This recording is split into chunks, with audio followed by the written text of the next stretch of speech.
Welcome back. eNCA lunchtime. NUMSA and the South African Cabin Crew Association currently protesting outside major airports in the country. They're not happy with the recent resignation of the former chief executive, Vuyani Jarana. They also say corruption and nepotism is rife at the airline. I want to take you live to the picket outside OR Tambo International Airport.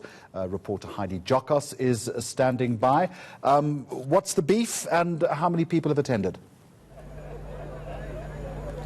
Jeremy, we do understand that it's about over 100 people that have come here at SAA today, affiliated to NUMSA as well as the South African Cabin Crew Association.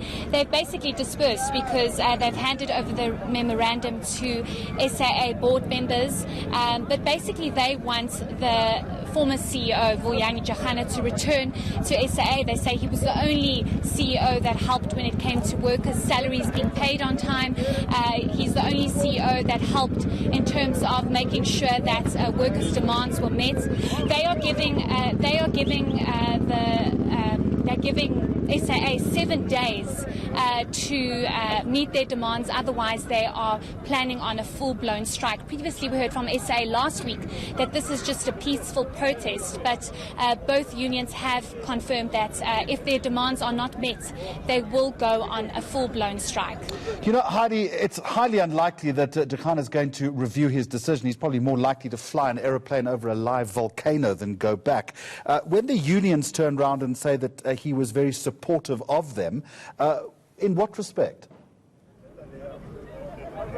So basically what they are saying is that Vuyani Jarana was the only person who made sure that salaries were paid on time. He was the only CEO that made sure that workers' demands were met. He was the only CEO that dealt with an ongoing sexual harassment case that this union keeps referring to.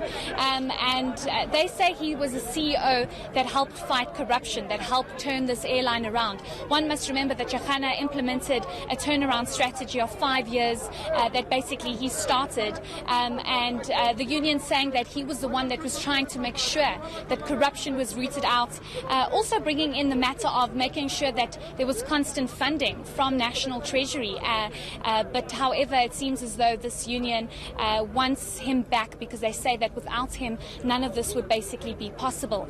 One specific element is the fact that he looked out for workers and he made sure that workers' salaries were paid, and this is something that he also mentioned in his resignation letter, that he does not have money to move forward, he's not getting funding, and it's going to be impossible for him to basically pay workers' salaries. And that's the nub of it. It's an airline that is still mired in deep financial problems.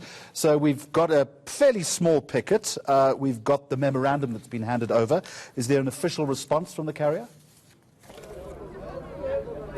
So SAA basically just said that they want to study the memorandum. They're saying they'll look through it.